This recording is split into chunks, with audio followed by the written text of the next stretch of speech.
Hold on, stop. Welcome back to the Shit Show 2.0. Okay, Boomer.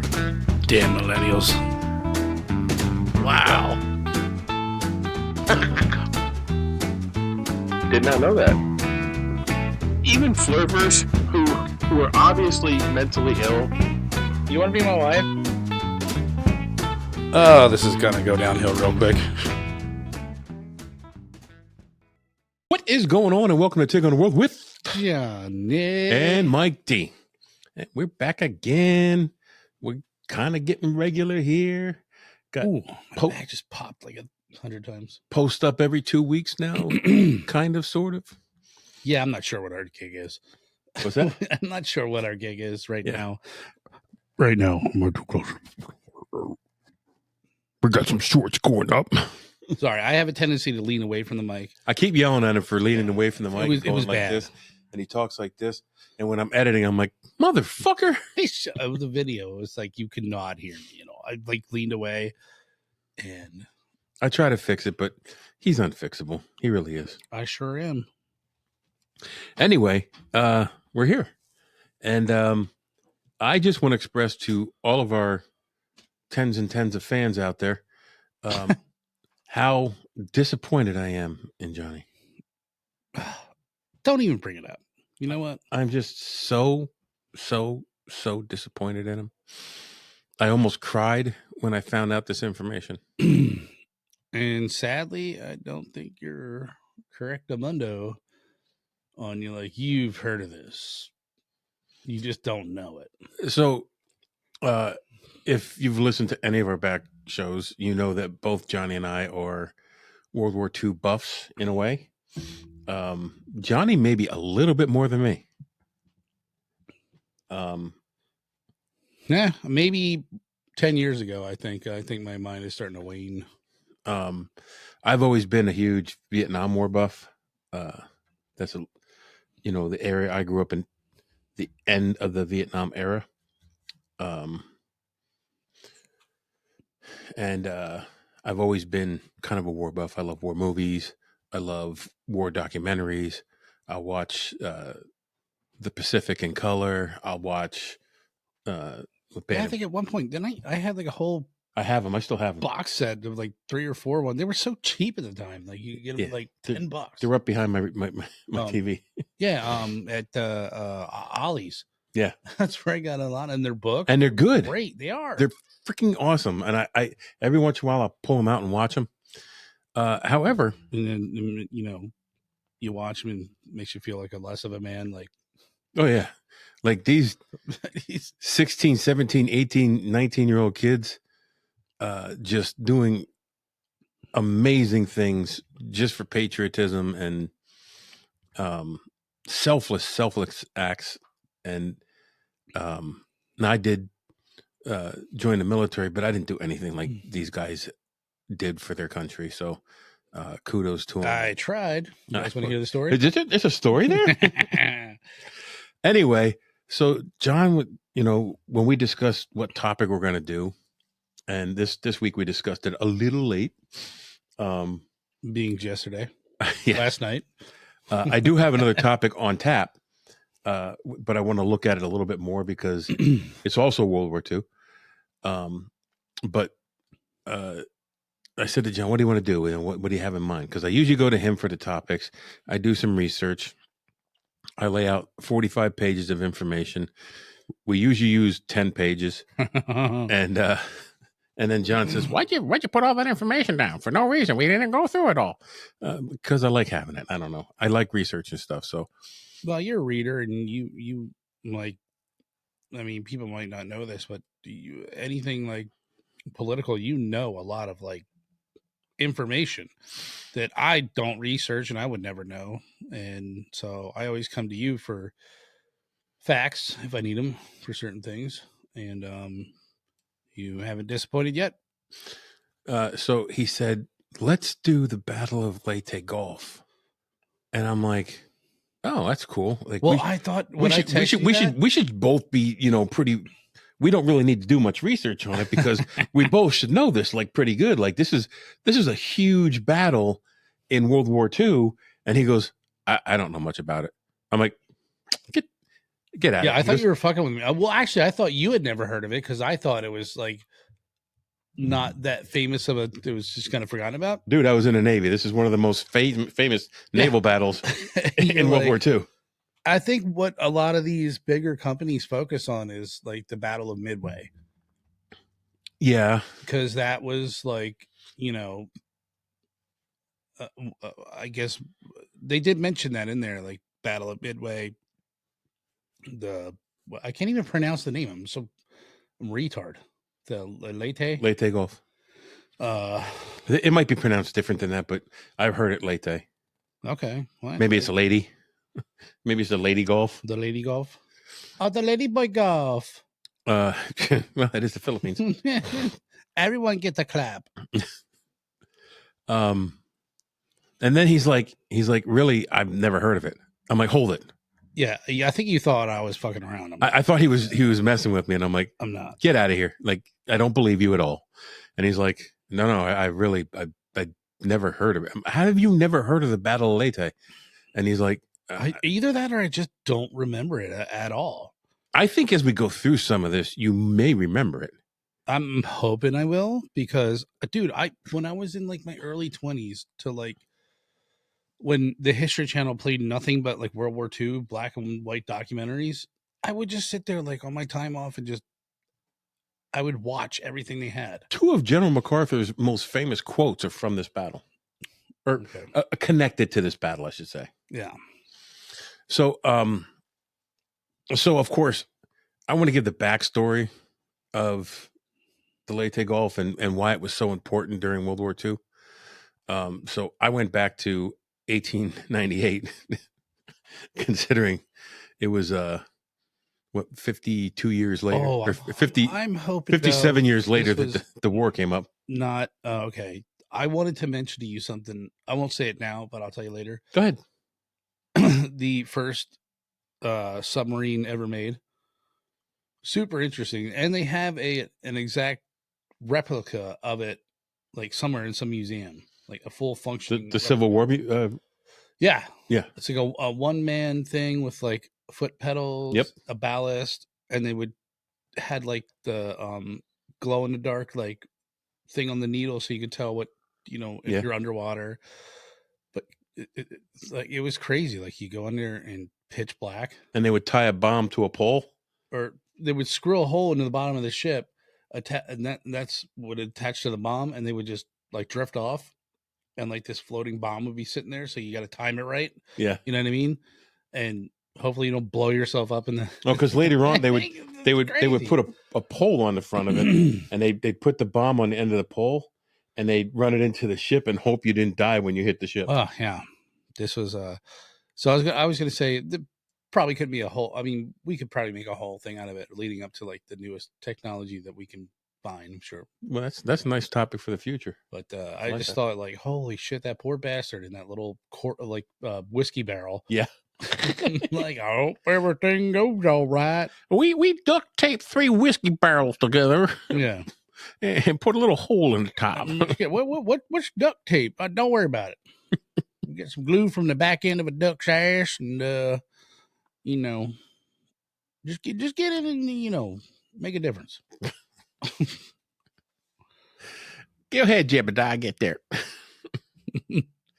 So in 1898, the U.S. acquisition of the Philippines.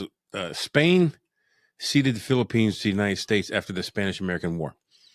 The island became an American colony and served as a strategic outpost in the Pacific, and it linked the United States to Asia. So that was the importance. It was linking United States to all of Asia.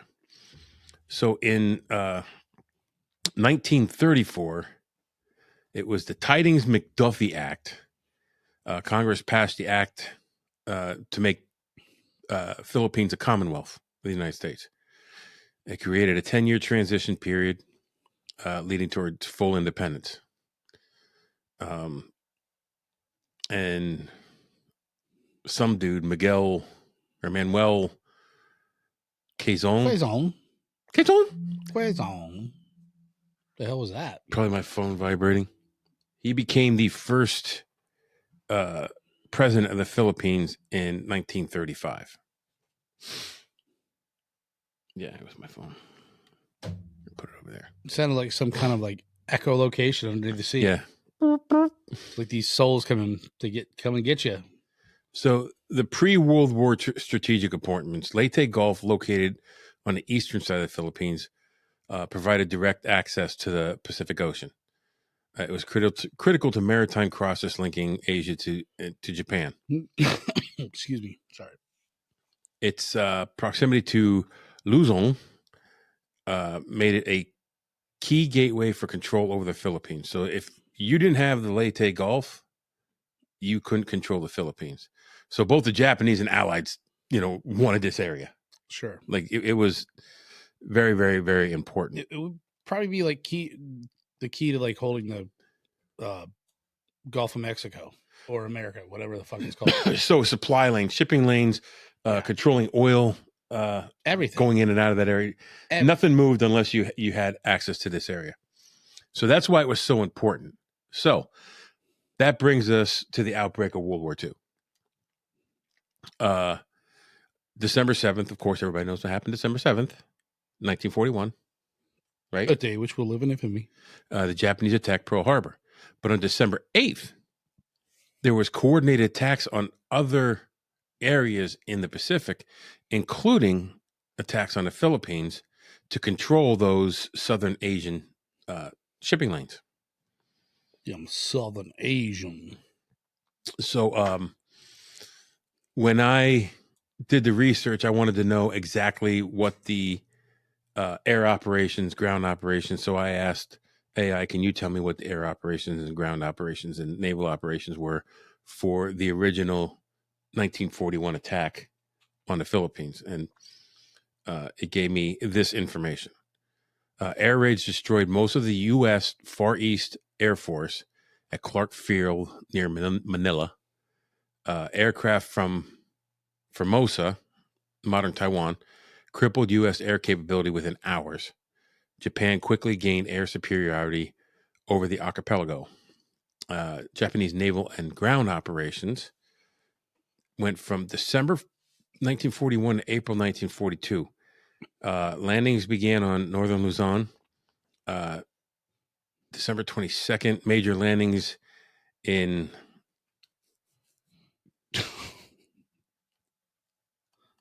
Hold on for this commercial break. Lingying Gulf and Lemon Bay. Lemon Bay? Lemon Bay. It's a lemon. Lingayen. Japanese 14th Army, General Masaharu Homach. Is he Jewish? Yeah, he's Jewish.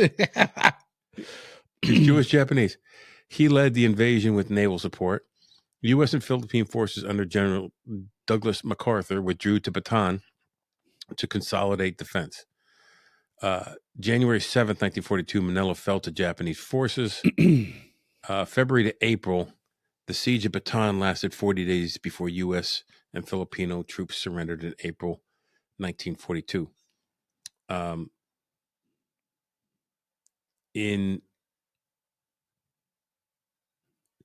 After the surrender, it led to the Bataan Death March, this is why I can't believe you don't know this. I know about this, yeah. Okay. Sure. But everybody knows this. Right, but this was the Battle of Leyte was a direct retaliation for this. So the Bataan Death March, where 75,000 prisoners, Filipino civilians, military, and U.S. military, were forced to march under brutal conditions, resulting in thousands of deaths. 1942 to 1944, the Japanese occupation, guerrilla resistance continued across the island. Delays in Japanese conquest slowed its wider operations in South Asia. General MacArthur was evacuated to Australia, but famously vowed, "I shall return. I'll be back." Yeah. That's what he said. Yeah, I'll be back. And I shall return. One day there'll be an actor who sounds like me. So I don't want to jump too far ahead here because, oh yeah. So October 20th, 1944, the Allies, there was Allied landings on Leyte. U.S. forces began returning to liberate the Philippines. The landings were part of MacArthur's strategy to cut off Japan from their resources because this area was so important to getting resources back and forth to the Pacific Theater. I remember watching a video of basically it was like the Battle of the Philippines. And I believe that's where they have, maybe I'm jumping ahead here. No, I think you're jumping behind. That one Japanese soldier who didn't realize the war ended. Oh, yeah. And he was up in the mountains. Yeah. He was there for like 30 years after the war, like with his rifle and like still like, I'm like, dude, the war, and he didn't believe him. They had to talk him down. Like the Japanese government had to send a representative there to go and have a proclamation from the premier or president, whatever it was in modern day of Japan, to tell him the war is over. We surrendered. Yeah. And he didn't believe that Japan would ever surrender. So everybody who went to tell him, hey, Japan surrendered, the war's over. He's like, no, I don't believe you. I don't know why he sounded German. Nine. So they finally got him to come down, and he was actually hailed as a hero. By a little crazy hero? Yes, by Japan. Oh, okay, little buddy, it's all right. For standing his post for so many years, for being so loyal to the Japan. But I guess he had to be re-educated because... Like, what the hell were you eating for the last 30 years? He lived off the land. I get that. I was trying to make it... I know. Maybe he's eating his own poo-poo. He's like...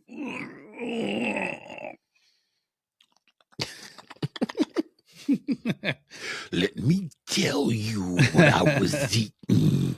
So I believe that gentleman was in the Philippines. I thought I'm almost positive here, or one of the little islands around there. Yeah. So what I didn't know, this was like 20 years ago.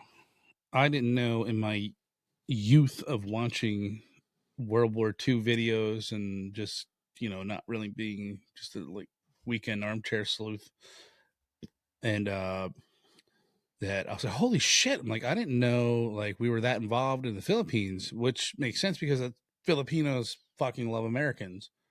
At least I did hear that was slightly changing because they were kind of like, hey, you guys are fucking up our shit now. We want you out of our country. But I think the majority of Filipinos really have a good relationship with American because of what we did in World War II. Well, when we were in Saipan, the dude that we were talking to was Filipino, and he said, I love you guys. Yeah. Like Americans, I love Americans. Yeah. But so in that October 20th, 1944, when they made that landing, upon the landing, MacArthur proclaimed his second most favorite. I have a red splotch on my penis. No, wait. He said, people of the Philippines, I have returned. Close. You were close. You were very, very close. Wait a minute. Hold on. Let me look through my book again. So the Battle of Leyte Gulf itself, it remains... That's what I can't understand how you've never heard of this. It remains the largest naval battle in history. In history, dude. Never heard of her. 200,000 naval personnel were involved in this battle. That's like 3 ships. But now. I'm kidding. The U.S. forces were led by Admiral Halsey and Admiral Thomas Kincaid. How many fleets are there in the U.S. Navy? I can't tell you. It's a secret. It's a secret? Yes. This was the 3rd Fleet and the 7th Fleet. So Halsey, this is important. Halsey had the 3rd Fleet. Kincaid had the 7th Fleet. Okay. Now there is a great documentary on this that explains exactly what happened with the fleet deployment here, because there was mistakes made. And some of them, happy little mistakes. well, they were unhappy but fortuitous. Sure. So the Japanese launched Operation Shugo, splitting its navy into three main forces to attack the land. The North Force, and that was Admiral Ozawa, and it was a decoy carrier fleet to lure Halsey north, which eventually worked. There was a Central Force, Vice Admiral Takeo Kurita. Sound like a cholo. Uh, Corita. Corona. Battleships, including the Yamato, attempted to break through. Hold on. That's what confused me. In that thing when I first saw, before I sent you this, he kept saying, he was saying Yamato weird, Yamato. And I was like, hold on. That was their main, the Yamamoto. And I was like getting confused. It wasn't. They're not the same. Yamato and Yamamoto. And I believe both were battleships. Don't quote me on that, but that's what my brain remembered. So he was attempting to break through the San Bernardo Strait. And then there's a Southern Force, which was Admiral Soji Nihimuru and Kiyohide Shima. They were supposed to advance through the Sagario Strait south of Pincer for southern Pincer. The Sarajevo Strait for a southern pincer move. Okay, yeah. Okay. Like a crab. They're just going to pinch at you like a crab. So they give you crabs.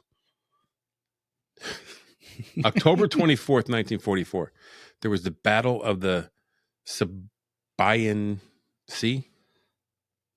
Sibian? I don't know. U.S. aircraft carrier. U.S. carrier aircraft attacked Kurita's Central Force. The battleship Yamato was damaged, and Mushi. Oh, that's how you pronounce it. Yamato. Yamato. Yamato. Yamato. It was so weird. I'm like, why is he saying it like that? Why is there a pause in Yamato? And Musashi? Is that it? Musashi was sank. The Battle of... I just had a Musashi roll the other day. Did you? Yeah. Did it sink on you? It sunk to the center of my stomach. Usually things that are Japanese sink. The Battle of... What did we say that was? Surrego? Yeah. Strait. U.S. forces under Kincaid executed a crossing the T ambush. 2 Japanese battleships and several destroyers were sunk. So now they're losing battleships, man. Like, no significant U.S. losses were reported. Goddamn right. Our boys were getting it in. And this was important because these were U.S. battleships that were at Pearl Harbor and survived the attack. Oh, that's awesome. So they were out there getting their revenge. These guys were fighting as hard as they could to just whack these Japanese who had sneak attacked them.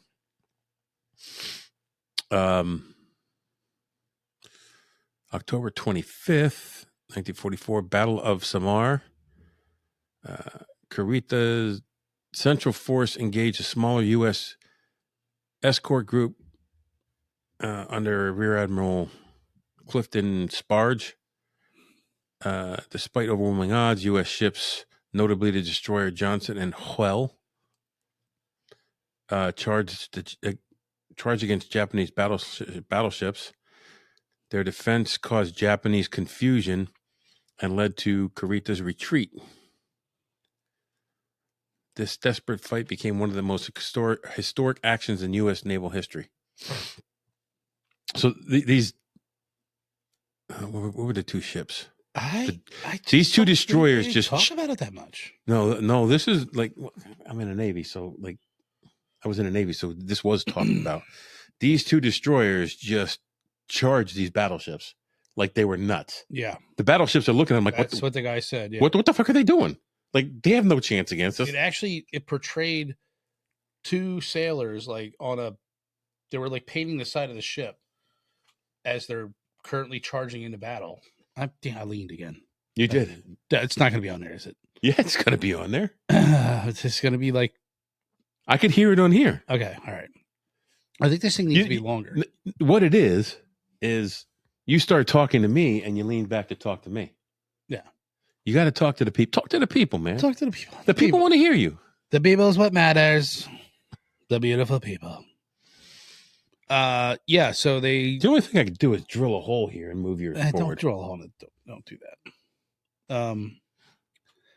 It portrayed two sailors like on a plank with two ropes going over. They're repainting the side of the ship, doing like maintenance work, and they're like charging into battle. And like, fuck yeah. The one dude even said that as the ship was going down, as they're getting guys out, like one of the guys who loads the shells into the breach, he was like blown in fucking half, and he was still on his trying to ram the door shut to shoot the last shell, but he's all fucking dead. And even when the thing sank, he goes the barrels are all off to the starboard side because they were actively firing as it was sinking. I was like, oh, that just fucking gives me chills. That's so fucking cool. So the Japanese felt that because these two destroyers were charging them, there was something else going on, that something else bigger was happening. And they said, fuck it, we're out of here. Mm. They felt like they were being drawn into a trap, or there's some kind of trap coming. So they were like, there's no way it's just these two destroyers. There's something else going on. They're trying to lead us in or drive us into something or lead us into something. Yeah. So they just happened upon them, and then we're like, I mean, you gotta remember too, like they didn't have systems like we have nowadays. No, nothing was. It was really like if you didn't have air superiority, you couldn't see them and locate them. If it was cloudy, I guess, whatever. And then you're just, it literally is the game Battleship. Like you launch over, you hit something, maybe you see some smoke. I don't know. I'm marginalizing it, but you get what I'm saying. Yeah. So this is the October 25th, 26th, 1944 battle off Cape Engao. And yeah. Admiral Halsey's Third Fleet attacked the Japanese Northern Force. Okay, there's more to this, and I'm pretty sure I have it below. 4 Japanese carriers were sunk in exchange, minimal U.S. losses. Halsey's decision to move north, left of San Bernardo Strait, unguarded. San Bernardino. Yeah, that's what I meant. Bernardino. What the fuck is that? California? No. We're in the South Pacific, bro. So at least, I guess because the Philippines, Spanish. Yeah. Rule. Okay. Nearly endangered landings. Like he made a huge mistake when he did this. There was miscommunication between the 3rd and 7th Fleet. And it's right here. Miscommunication between the 3rd and 7th Well, Fleet. Mikey, jump ahead. Worsened by restricted contact imposed by MacArthur. MacArthur said, I want radio silence. I don't want you guys, unless you absolutely have to, no transmissions between ships. Everything has to be signaled. Well, the 3rd and 7th Fleet were so far apart, there was no way to signal between them. And Halsey made this decision, okay, we're going to move north. We're going to go to San Bernardino Strait, California. But when he did that, he left his destroyers, his escort ships. And because he did that, it almost screwed up the entire ground landings when they were going ashore. So, but because he did it, he did sink 4 Japanese carriers. So it's one of those things. Well, okay, you screwed up. It kind of worked out for you, but you almost screwed everything up by doing it. And it was all because of miscommunication. And, well, you weren't allowed to talk to each other anyway. Like there were some mistakes done here, both sides. So this battle is also where the first Japanese kamikaze suicide missions to target ships, first organized ones. So at this point, they just said, okay, we're running out of pilots. We're just going to put these junior guys in, and all I want you to do is fly that plane into that ship. Yeah. And this is where the organized Japanese kamikaze started. That's some devotion right there. Well, it signaled Japan's desperation. Yeah. Oh, absolutely. Sure. And like they knew they were losing. They knew. I think this is the point where Japan said, we can't beat the U.S. Navy. They bounced back much faster than we thought they would. We're fucked. Yeah. There was also another incident. I'm going to butcher this, but it was almost the same as this sea battle compared to like they went into the air and they were looking for Japanese, but they were like way off. And then something happened and it was just by chance. Like they ran into a bunch of them. Yeah. And they fucking slaughtered them. Yeah. And then like half of them, like, I don't think they had enough gas to come back, but like they already like shot. Was that I don't think that was the Marianas turkey shoot, was it? I think that's part of the Battle of Midway. I should have really brushed up on my skills. You should have. Yeah, you should have. But this is so exciting, man. I love it. This shit is like fucking so awesome. Like that. It's like almost unbelievable.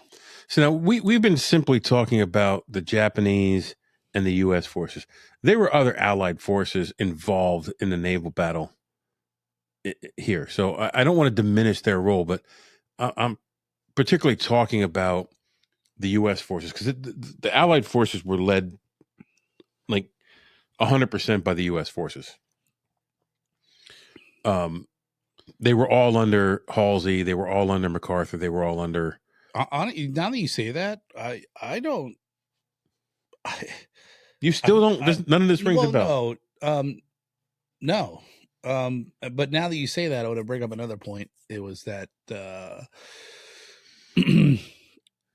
I don't remember. Maybe I'm just so Americanized or used to watching whatever I watch that were there other allies involved in this battle? Yeah, there was. I think there was Australian, and they don't get their cut. They're not getting a notoriety that the U.S. Well, gets. I know them fucking Australian boys are crazy. Yes, they are. And like, they don't have a huge navy, but their navy, their navy ships, they're like some of the strongest fighters out there. So, like, I don't want to take away from what they contributed. Yeah. I'm just dumb and illiterate. Like I just thought that. Let me do a quick search here. We were just the only ones there. Obviously, we all know there's allies in this war. What? But other? Yeah, it's never really on any documentary that I watched.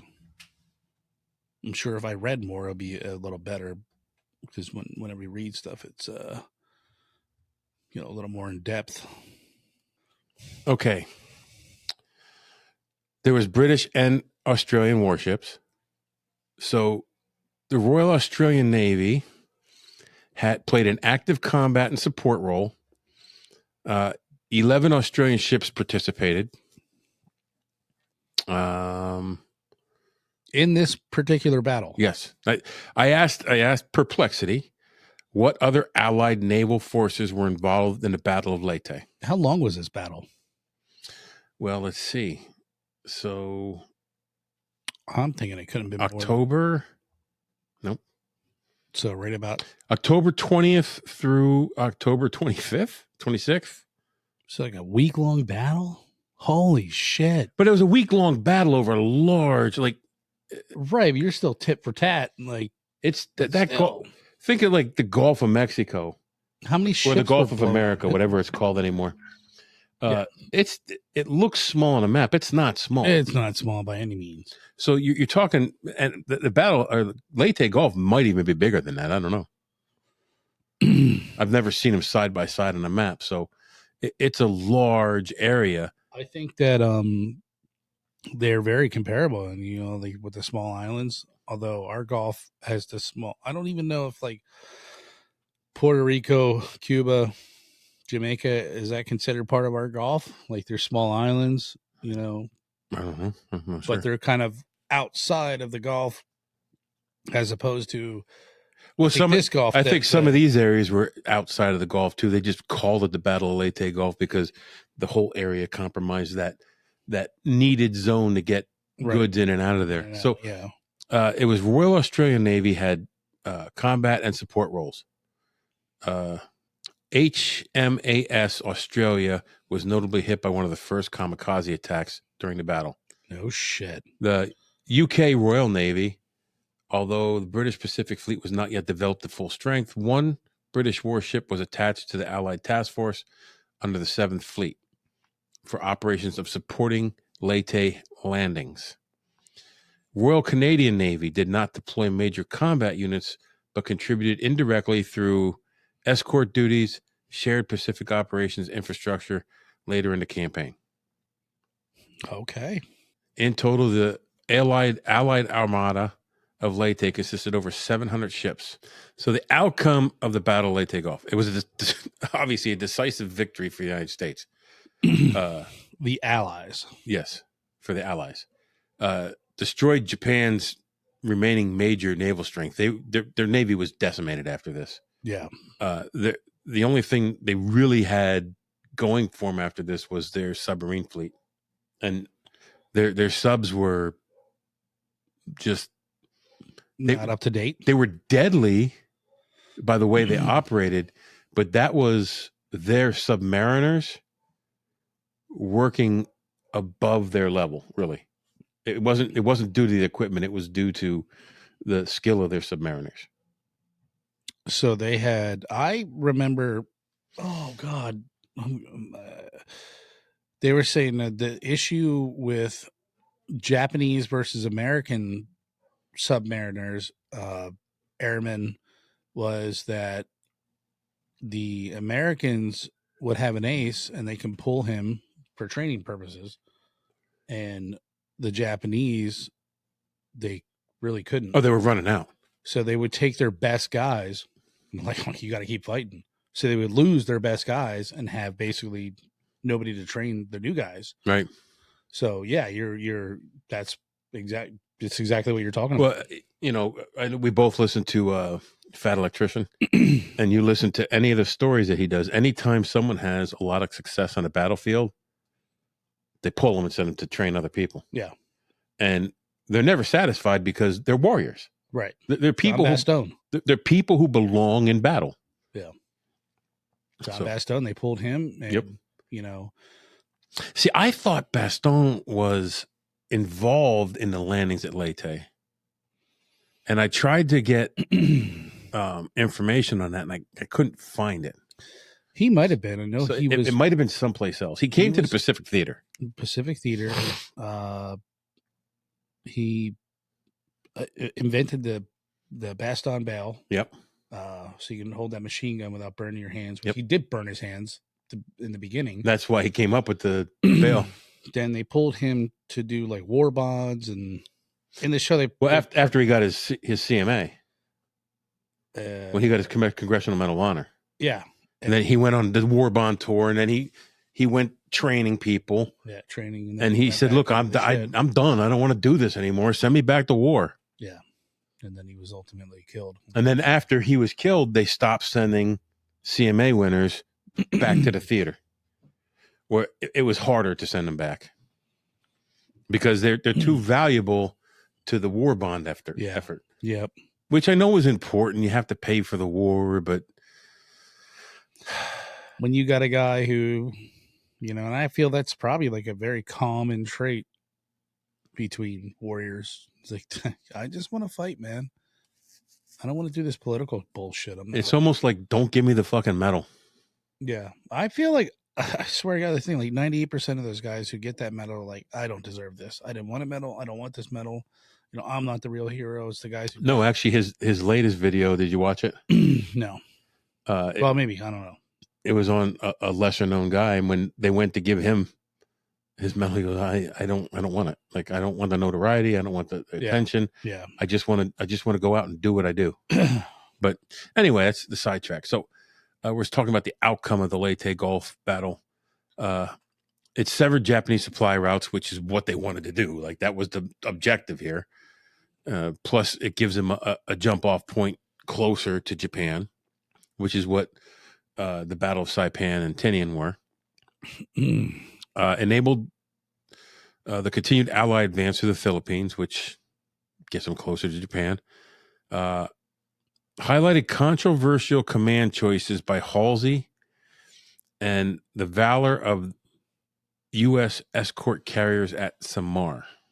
Don't know what that means. But it marked the irreversible decline of the Japanese naval capabilities. They never recovered from this battle, ever. Yeah.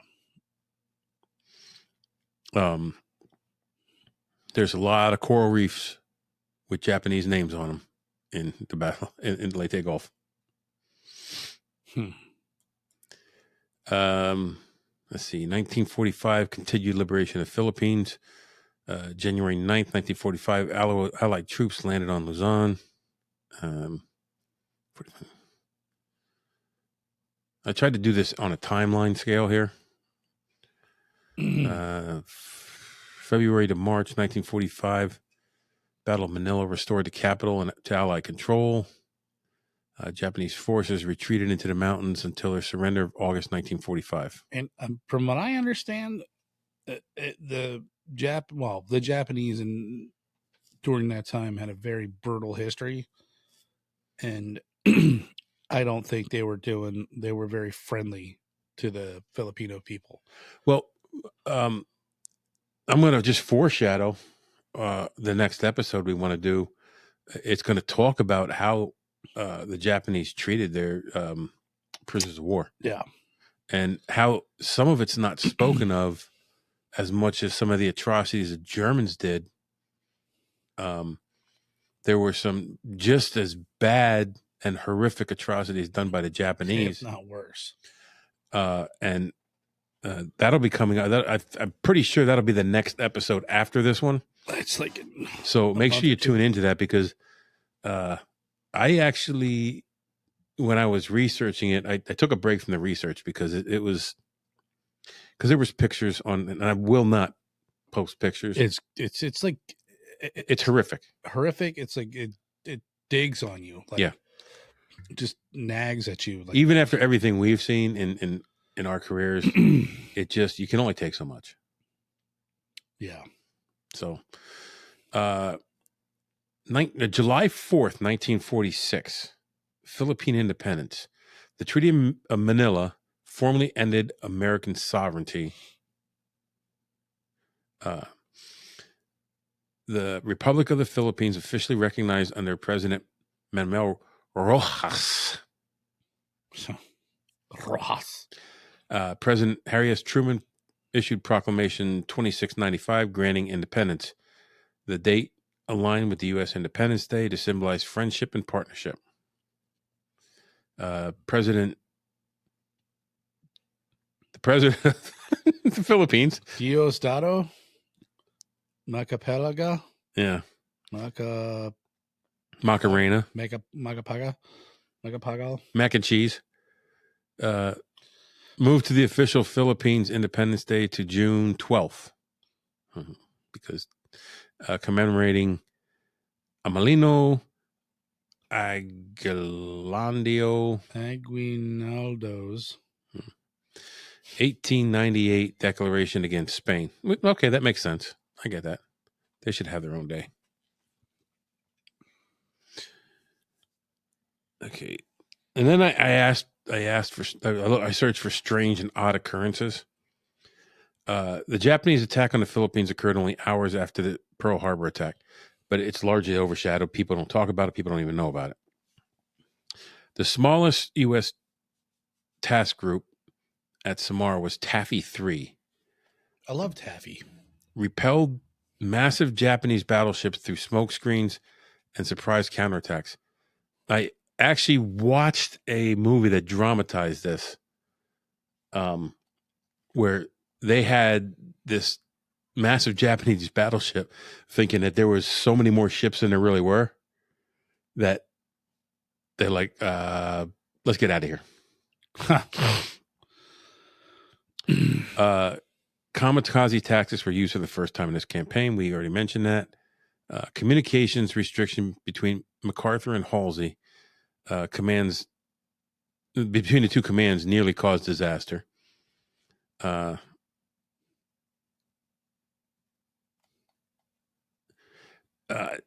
Japanese Admiral Kurida's sudden withdrawal remains a debated mystery. So that was the two destroyers coming after the battleships. Mm-hmm. His withdrawal is debated. Like, why did he do it? I say it's because I'm just so badass. He knew he's going to get fucked up. Yeah. Pretty much. So that's what I have on this.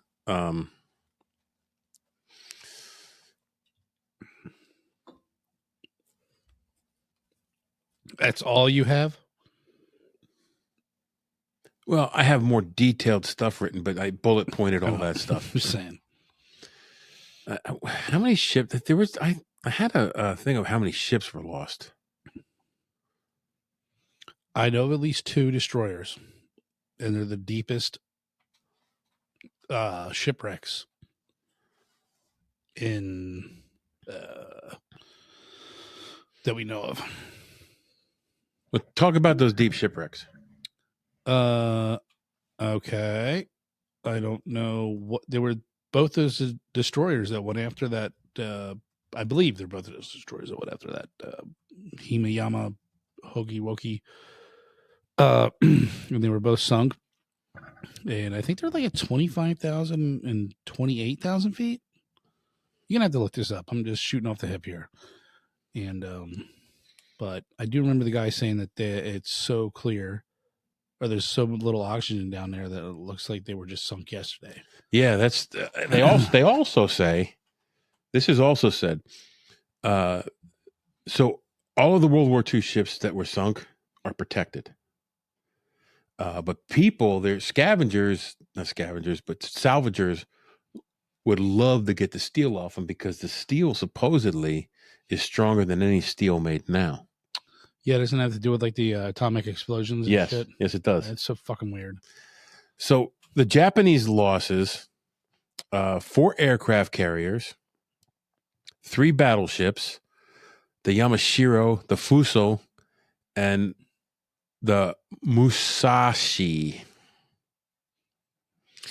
6 heavy cruisers, 4 light cruisers, 11 destroyers, 1 submarine, around 300 to 500 aircraft, and approximately 10,000 to 12,500 personnel killed. My God.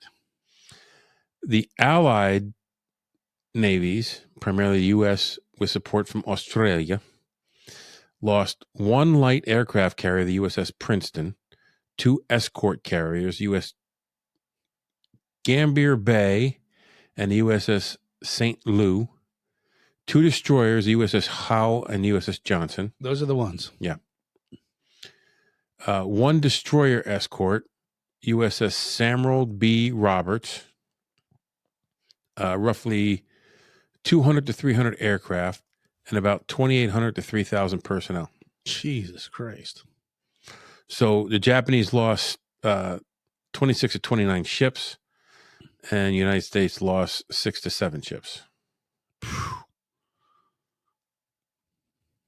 They got fucked up. Yep. You lose that many ships, that's your Navy there, dude. Yeah, it's like and I don't think they had nearly the technology we had or the manufacturing capabilities that we had. So we could crank fucking ships out way faster than pretty much anybody. No, because if you at that point, the United States was pretty much heavily industrialized. Yeah. But if you went to Japan at that point, there were still people living in hovels and walking with no shoes, and you know what I mean? They were just cutting people with swords and robbing banks with swords instead of guns. And yeah, I mean, you think look, it's a beautiful country. Yeah, sure. And it would be cool to live the way they lived at that point. Now they did have big cities, and you had people living the same way people lived in the United States, but the people in the country were so poor compared to the poor in the United States. The poor in the United States had, I feel, much more than the poor in Japan. I mean, we had our industrial revolution, before the war, and so you had just facilities cranking out ammo, like shells, planes, like, and when they said that even Germany, for as small of a country as that is, how many men they had, how much equipment they had, and super impressive. They had that Tiger tank that was indestructible. Well, all but indestructible. Except from the top. And, it would take at least 5 or 6 Shermans to one Tiger tank. But it didn't matter because we could produce way more Sherman tanks than they could produce. Your guys are dying a lot more. But I just watched something on how Great Britain produced more planes and armored vehicles than any other country during the war. Wow. Yeah, and then, that small little country. They had the Industrial Revolution, and that's what everybody's doing in them cities. A country the size of Louisiana. Yeah. And that's what amazes me, because like Germany's not that big of a country, and they had, when you look at battles and stuff, they had like, the Battle of Kursk. It was like 2 million German men, 5 million Russians. I'm like, holy fuck. I'm like, they had that many fucking people and that many tanks and equipment, it's just really crazy to think about. Super cool. So we talked about the Battle of Leyte Gulf, which I'm so sad and disappointed that my good friend John here had never heard of. It's just, I don't know. Yeah, maybe, I don't know. Maybe I did. I just kind of blended in with all the other shit I've seen. Do we even know each other? That's what I question. I'm pulling all these plugs here, right? Okay. So now, since we took that on, you go out and take on the world. Hold on, stop. Welcome back to the Shit Show 2.0. Okay, boomer. Damn millennials. Wow. Did not know that. Even flirters who are obviously mentally ill. You want to be my wife? Oh, this is gonna go downhill real quick.